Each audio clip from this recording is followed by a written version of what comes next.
Good evening, everyone, and welcome to another edition of Fandom News Now. I'm Zach Arnold, and I'm your host of this Fandom Empire exclusive, and we've got a lot to talk about this evening. Joining me on the call, you can see him in the bottom corner there, the founder of Fandom Empire, here to help me break some of this stuff down. Sean, thanks for helping on with me, man. This is going to be a pretty full episode, I'm not going to lie. It's like Micro Sean. I'm tiny. I can pinch my head in between my fingers here. I'm Ant-Man. Well, regardless of the size you take, the form is what matters, and it's always a pleasure to have you. Let's go ahead and do a quick Golden Globes recap, because that was one of the big things that happened over the course of this weekend.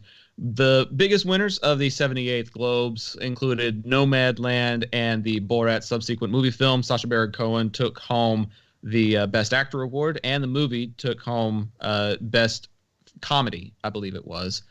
And then Nomadland took the Drama category.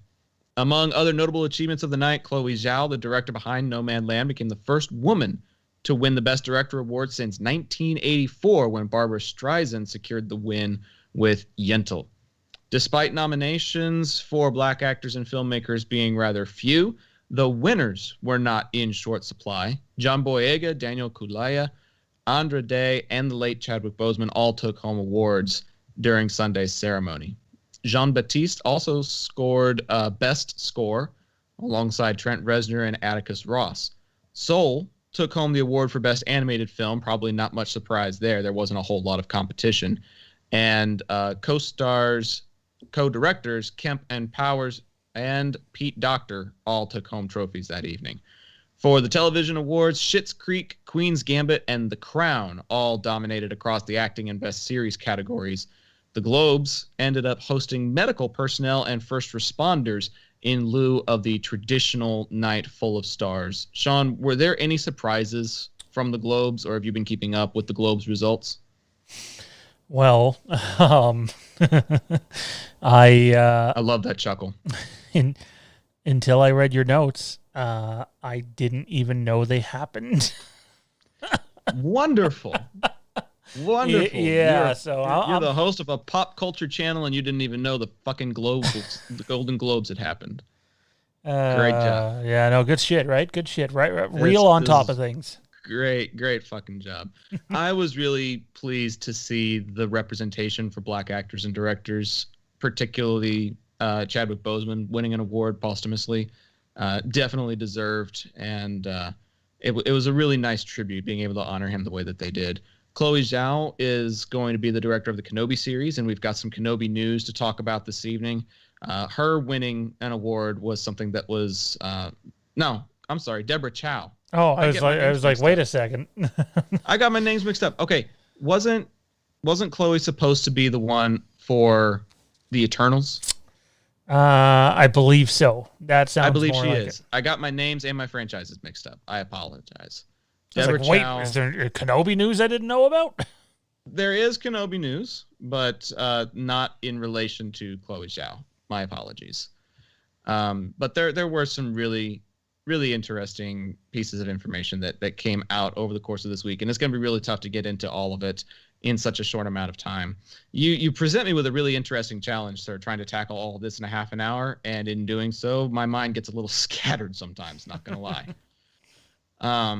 But there were some interesting tidbits that have been released, including a new Batman-centric teaser trailer and news about how the Snyder Cut, the Justice League Snyder Cut, is going to be released.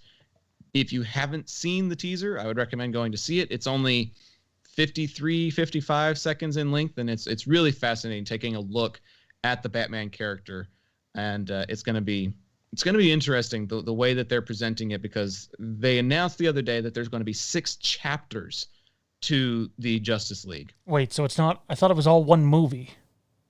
I guess it is, but maybe those chapters will show up in little title cards when you're doing transitions, and then you can kind of break it down that way. That may be like the scene selection. They'll break it down into chapters or something like that. I'm not entirely sure what it means. I don't think it's going to be broken down into episodes. I think it's just going to have these different subsets that are going to be a part of the overall storyline. Oh. And they are as follows. The first chapter is Don't Count on It, Batman. Second chapter is The Age of Heroes. The third chapter is Beloved Mother, Beloved Son. Chapter 4 is Change Machine. Chapter 5 is a reference to Humpty Dumpty, All the King's Horses. And the final chapter is Something Darker.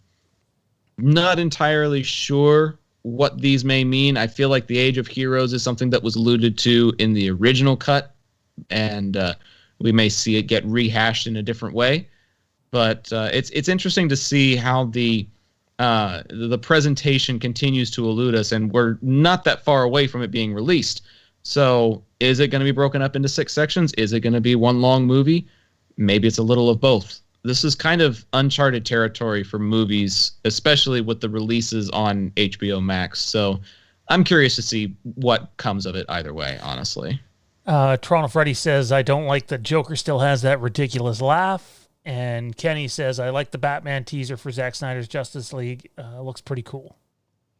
It does look pretty cool. It was a little straightforward, and there wasn't really a whole lot surprising or revealing to it. But Freddy's right. You do hear the Joker's kind of rather obnoxious laugh on it.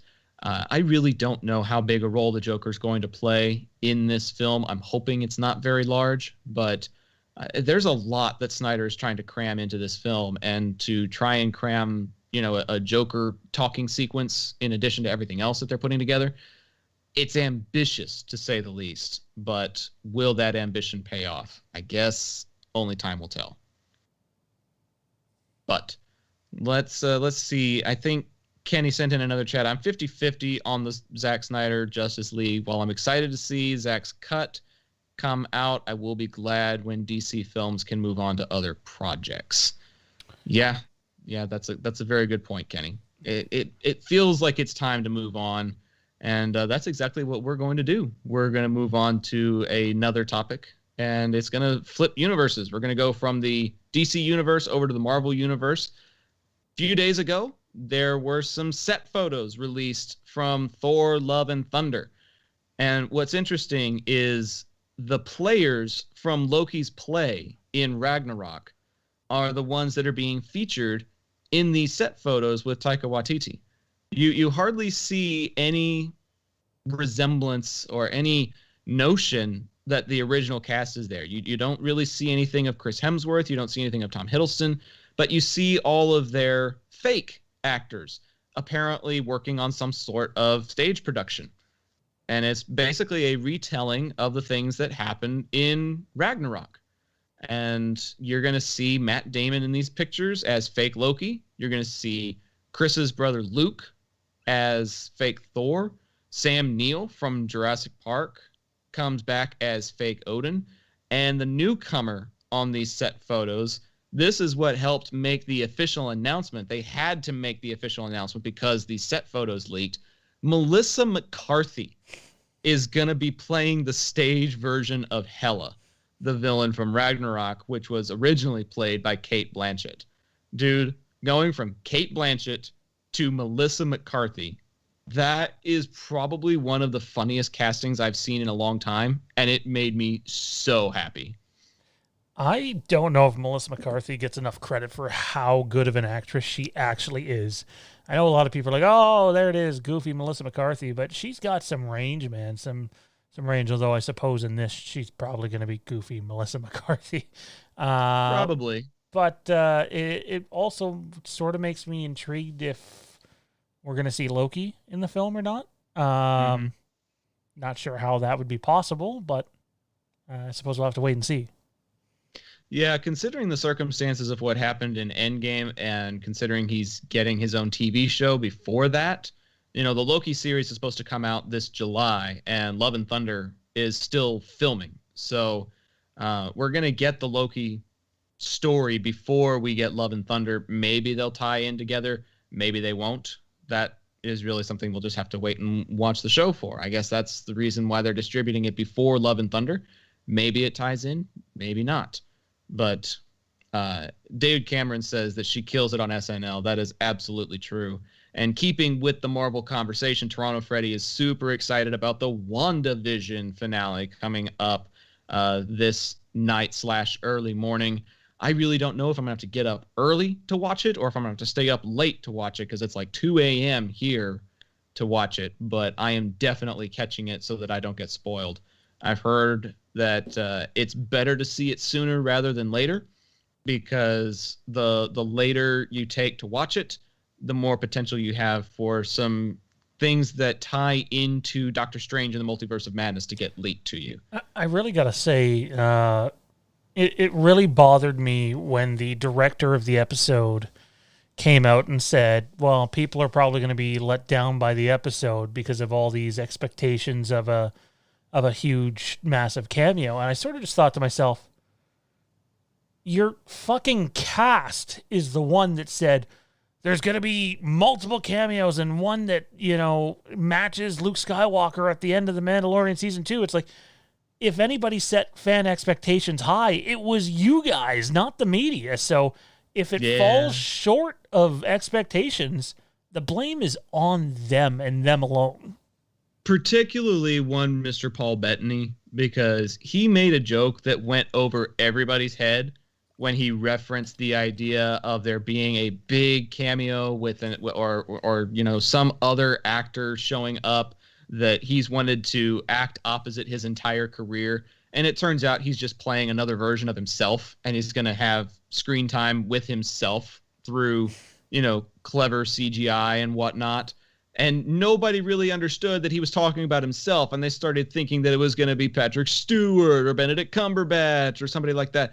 And now everybody's all bent out of shape because he revealed that it's just him.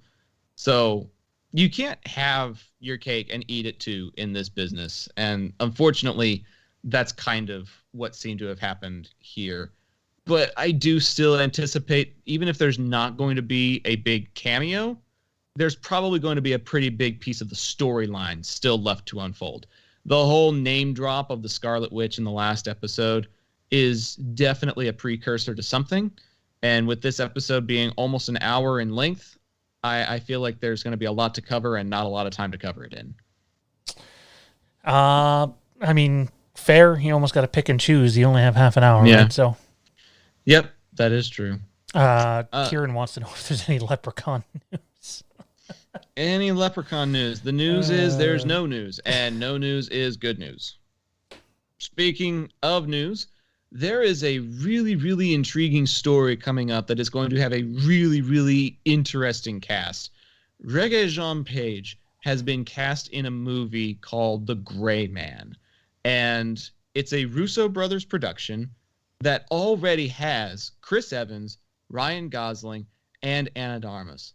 The IMDb description reads as follows for this. In Europe, a CIA operative turned assassin looks to evade mysterious forces as he tries to save the lives of the daughters who don't know he exists.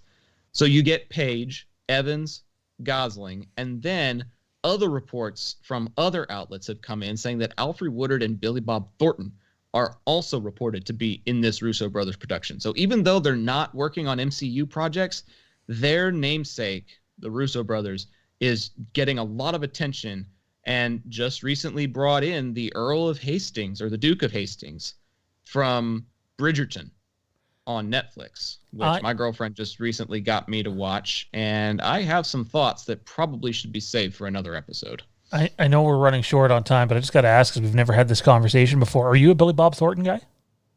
Not really. Not really, but I know the name, I know his work, but probably a lot of other people that I would gravitate towards before Thornton. Honestly, there is a dance hall in the next town over called Billy Bob's Texas. And anytime I hear the name Billy Bob Thornton, I think of like people in jeans and cowboy hats going to a dance hall, listening to cover music while line dancing. So I don't really have the best initial impression on Thornton to begin with, but second, third, fourth impressions aren't the best either. I'm a huge Billy Bob Thornton guy. So. Okay, well, we can still be friends. Debatable. Oh, man. That's a deal breaker for you? Oof. I think it started to go south with Zombies, man. Man, you're never going to let me live that one down. No. Believe it or not, I've actually seen worse movies now. I would highly recommend going to see the movie that was made on a $3,000 budget called Llamageddon. It is one of the worst films I've ever seen. Oh, man. I need to do an entire episode of something just talking about the worst horror flicks I've ever watched. Leprechaun looks like an Oscar winner compared to Llamageddon. Just saying. It's ridiculous. Llamageddon. Wow. Oh, yeah. Yeah. They borrowed a llama from the petting zoo and just CGI'd the eyes red and set off firecrackers in the woods to make it look like it had laser eyes. It was god-awful. It was god-awful. Oh, man. This is making my night. $10 super chat in from Mr. Matt Whitfield.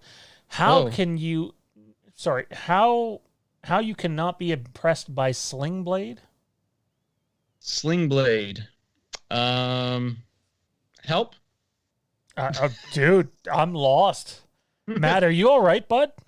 I'm assuming this has something to do with Billy Bob Thornton because that was part of the conversation about how like I could take him or leave him. But honestly, dude, I've never heard of Sling Blade. I appreciate the super chat and the attention that it's drawing, but I to me, when I think of Sling Blades, I think of like those ones that hook into one another during like trick shows, like circus performers who are like swinging blades around and then they like lock them together and swing it over the heads of the audience.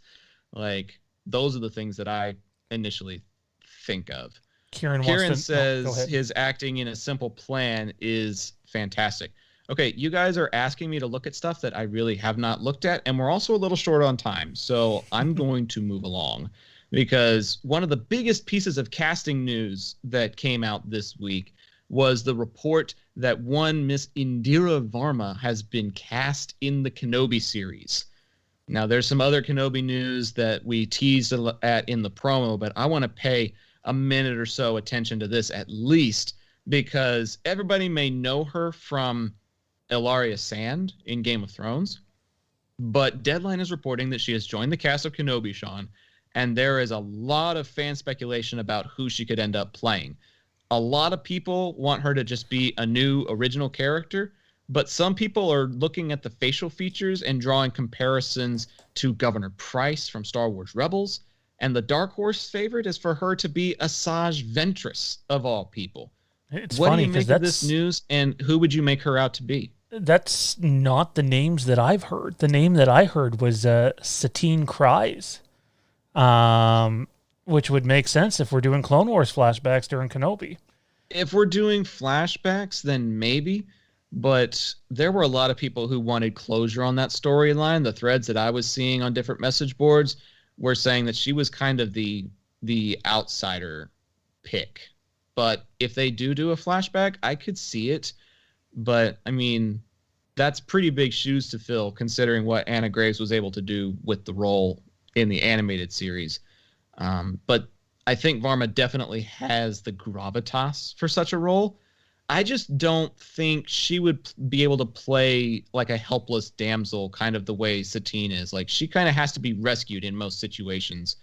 I would like to see some sort of fighting sequence with her. If they're going to put her in there, let's put her to good use. You know what I mean? She was so good in Game of Thrones, so I was thrilled to see the casting. Oh, dude, me too. So, I'm excited regardless of who she plays. And it wouldn't surprise me if it's a completely new original character. Everyone just likes to go, is she this person or that person or that person? She's actually none of them. So I would be okay with that. If it was just an original character, somebody new on Tatooine that he ends up, having some sort of chemistry with, I'd really be okay with that. I mean, how can you be on a planet like that for 19 years and not have any kind of companionship? Like, that's pretty tough for anybody. So it doesn't really matter to me. The point that would matter the most to me would be that we get to see her on the screen. And the other big thing to me would be this other piece of news that's really more of a rumor, but it's been circulating since December. People were talking about this late last year, and for some reason, it's coming up again. There are reports on Twitter especially that Hayden Christensen will be filming scenes of Vader without his helmet. We will get to see the man's face after all these years. And that, to me, makes the wait for the Kenobi series all the more worthwhile. Not only are we going to get to see, dialogue and exchanges between two people who absolutely had fantastic on-screen chemistry in episodes 2 and 3, but now to have a helmetless Vader sequence, if this rumor is true, that would be a huge point in Star Wars and a huge point of emphasis in the Kenobi series. What do you think? I think that, first of all, I'm 99% sure it's true. The Kessel Run Transmissions guys have been basically spot on everything they do. And they reported this back before Christmas, and we ended up covering it on the Fandom Empire Star Wars show. It's one of the reasons we know there's flashbacks in Kenobi is we know Hayden Christensen's going to appear during the Clone Wars too. But we did hear about the helmetless Vader stuff. The question is it going to be just sort of how we seen Vader in the original trilogy, like a quick glimpse inside his little thing? Or if they're really, really, trying to count the new canon novels as canon and not overwrite any of it, I would say that this is the point, when you look at when this takes place, where Vader is still struggling with letting Anakin Skywalker go. So I can't help but wonder, they've already teased there's the rematch coming. I don't think they're going to throw that out there and be some vision or dream sequence, or people would be pissed. Wouldn't be the first time people were pissed at Lucasfilm, though.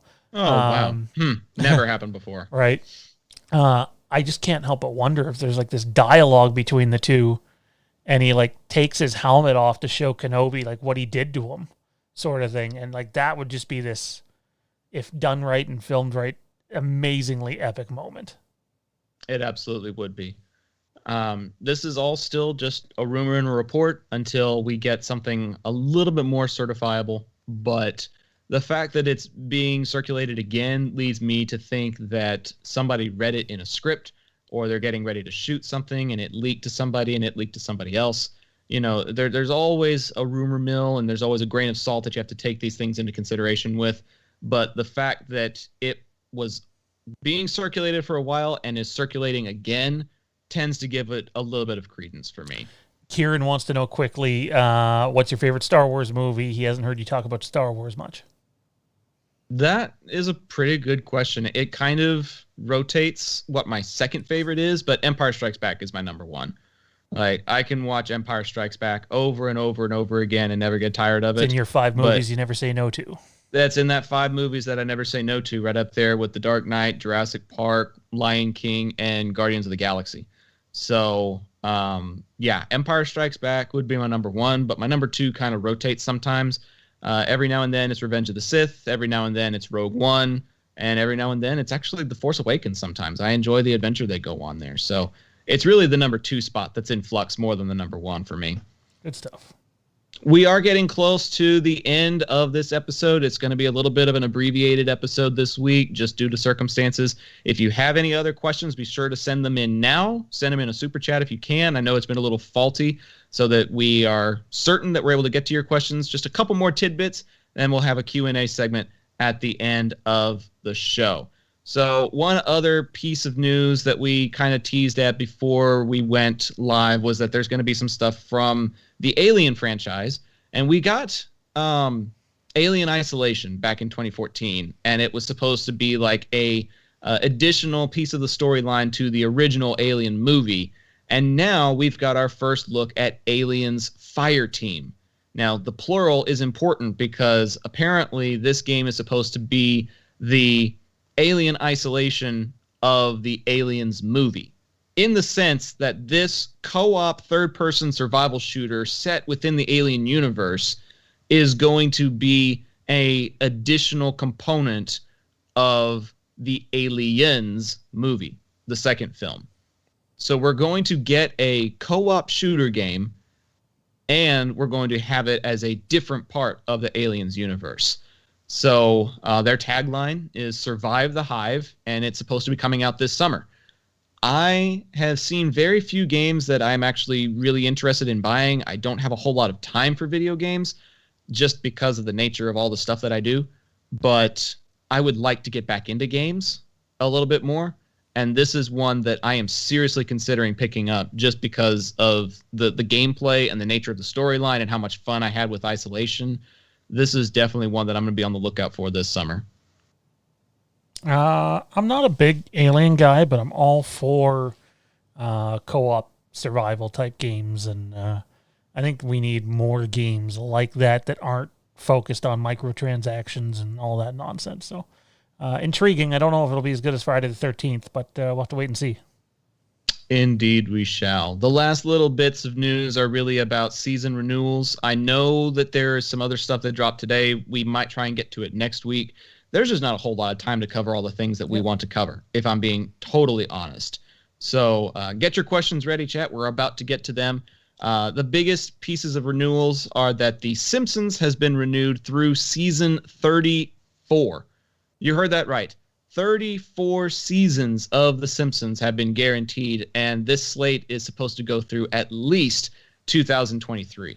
By the time that season is complete, the show will have produced 757 total episodes.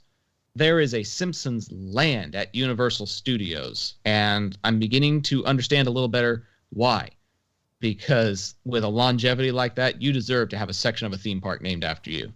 Goodness gracious. I gotta be honest, just end it. I'm with you, but it's also just so iconic that the day they finally do end it will be on par with the day they finally end SpongeBob. You know what I mean? Wait, that's still going? That is still going. Wow. When Paramount Plus launched, they launched a whole new SpongeBob movie that some are theorizing is actually setting up a SpongeBob separate universe, like a parallel universe where they can tell other SpongeBob stories. And Paramount Plus has also announced that they are doing a Patrick Star spin-off show. So yeah, that franchise is very alive and well. Wow. Unfortunately.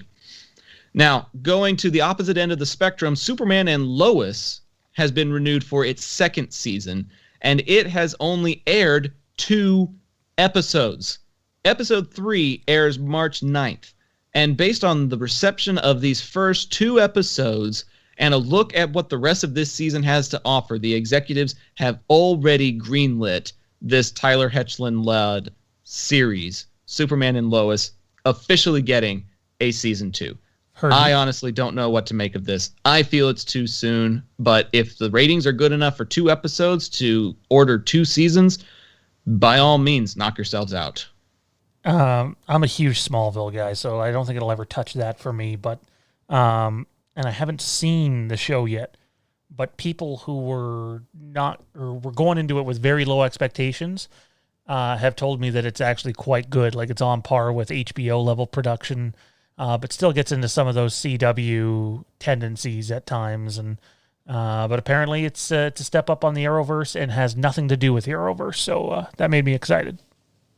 Well, having some separation gives them a lot of creative freedom, which is definitely something that they need. I feel like the Arrowverse has been boxed in by itself for a while now, and so having that type of freedom is definitely something that could help it.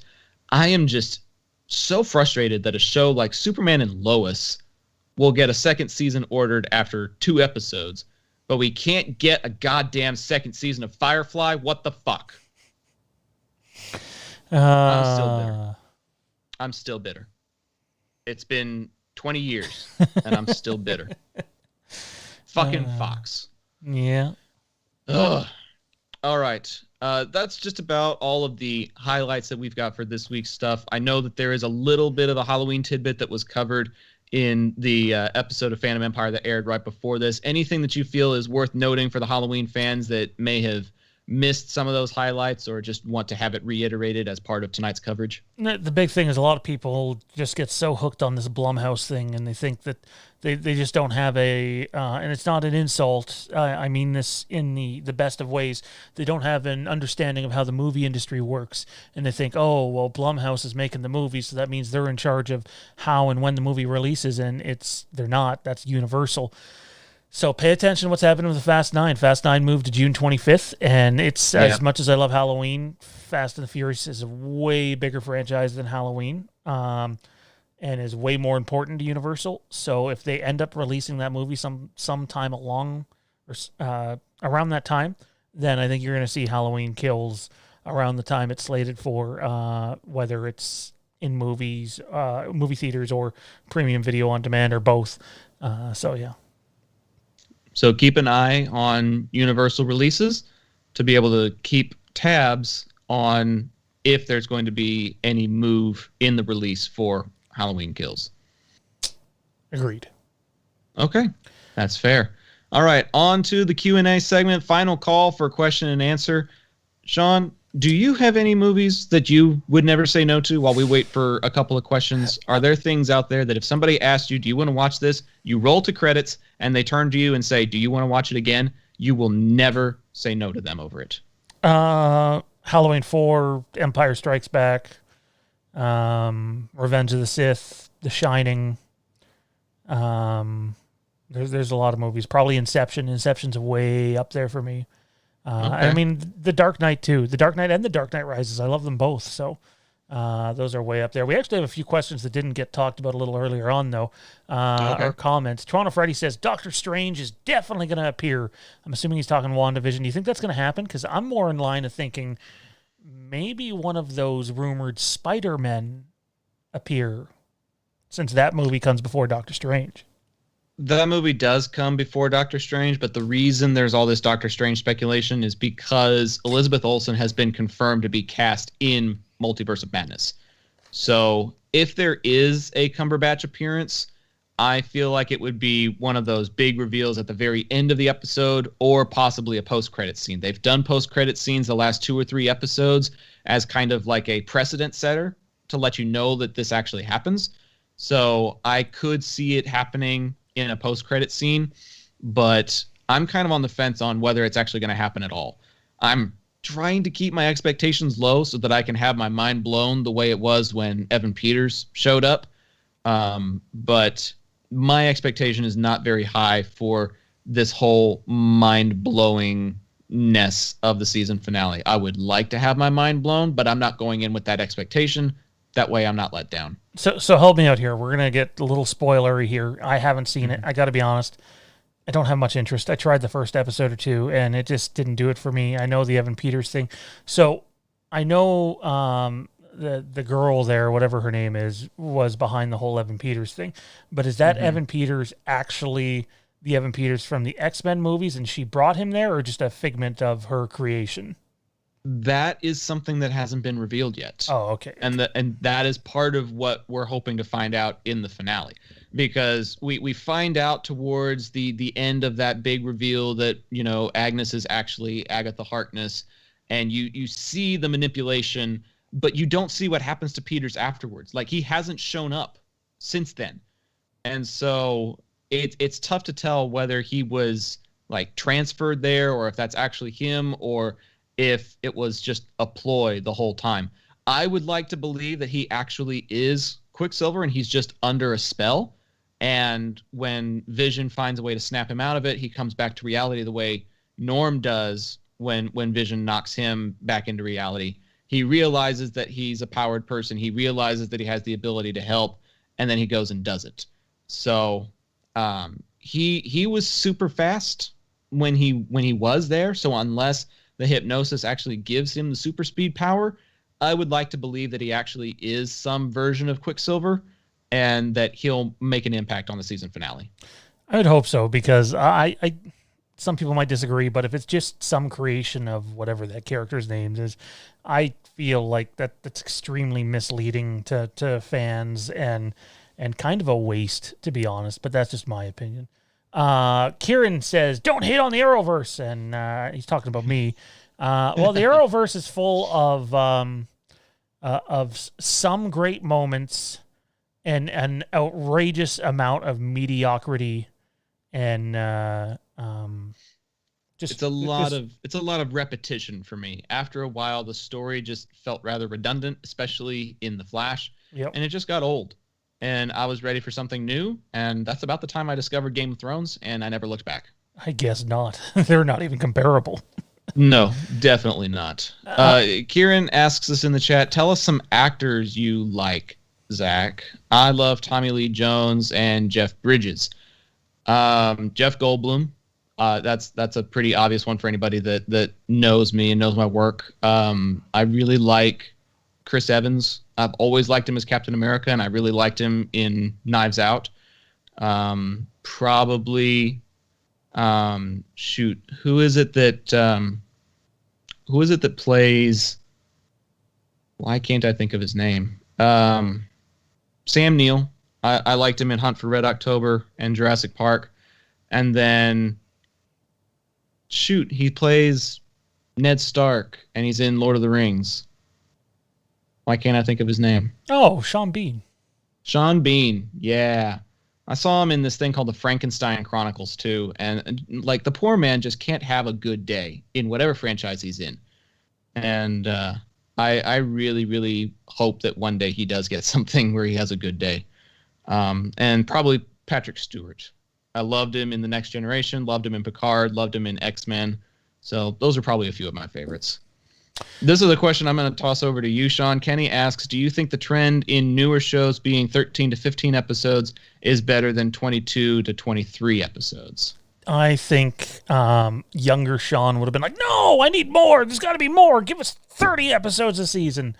And older, more mature Sean, who understands the industry way better than younger Sean, says even 10 to 15 episode seasons are better. It makes more sense for the budget. It allows you to put more into each episode. It allows you to save money on the whole season, and you don't get watered down filler episodes. You know, I'm not a fan of what Disney Plus does with the whole let's have 25-minute episodes here and there. I think that's a cop-out on their behalf. I think they're cost-cutting big on that. So I'm more the HBO Game of Thrones style when you look at it. Give me more 10, 12, 13, even 15 episode seasons. I think quality is better than quantity. Yeah, I would tend to agree, especially after watching the last couple of seasons of Star Trek Discovery. The stories that they've been able to tell in as few of an episode list as they've been doing is really telling. And I mean, even WandaVision and The Mandalorian have been doing a pretty solid job of it too. So I would tend to agree that somewhere in the 10 to 12, 13 range is probably good if you're looking for something cinematic. If you're looking for something that's supposed to be episodic like The Next Generation was, then yeah, you need a 20-episode slate. But it's not very realistic, especially in budget and shooting, actor availability. There's a lot of post-production that goes into certain TV shows now, so it's not a very realistic thing in the way the industry is today. One more question that we got here from Solid Saturn 03. You going to watch Andy Malachek's new film, Sun? I would like to. I just don't have a whole lot of information on it at this time. So I'll look into it and get back to you. It's a low-budget horror movie that's starring one of the stars of the new Halloween movies, and everyone's going crazy just because she's in it, and I'm sure it's an okay movie. It's kind of like so quickly, there's this huge YouTube channel called We Watched a Movie. Those guys are hilarious. They put on a great show. They had Andy Matichuk on, and I think a lot of people don't understand the only reason Andy Matichuk went on there was not because of the Halloween movie, but because of the little-known movie that's about to come out tomorrow to promote that. Obviously, she understands she's going to have to talk Halloween when she goes on there, but it's a chance to promote a movie to a YouTube channel that has well over 100,000 subscribers, and why not? Why wouldn't you do that? A lot of people are like, oh, she just wanted to come on and talk Halloween. I'm like, no, that's not how the fucking industry works, and it gets it really grinds my gears. Nope, it does not. But maybe someday people will learn. But I guess that day is not today. I do believe that is all the time we got for chats this week. We'll try and have some more time set aside next week. Thank you to those who sent in questions. Be sure to send us super chats and the like in the future. And hit the like button on this video and the other Fandom Empire videos so that we can get better algorithms for our content. And be sure to go find us on YouTube, Facebook, Twitter, Instagram, and everything else. Follow the Fandom Empire at those places. And be on the lookout for our Star Wars shows, our Rick and Morty shows, There's the primary Fandom Empire show that happens every week, and there is a Supernatural and a Game of Thrones show also in the works here at Fandom Empire, so be sure to stay on the lookout for all of that. You can follow me personally at Zach the Voice on Facebook and Twitter. I am working on getting my Instagram updated right now. It is Zach.thevoice, but I'm also Zach the Voice on Snapchat and on TikTok, so I'm trying to get my brand universal. We'll see how successful I am. There's somebody else that's got Zach the Voice on Instagram, and I'm just going to see if I can snag it away from him. I don't know. But be on the lookout for all that, and be on the lookout for next week's episode of Fandom Empire and Fandom News Now right here on this YouTube channel. But that's all there is for tonight's episode. We hope to see you next time. But for now, I'm Zach Arnold with Sean Giroux, and that's Fandom News to Us.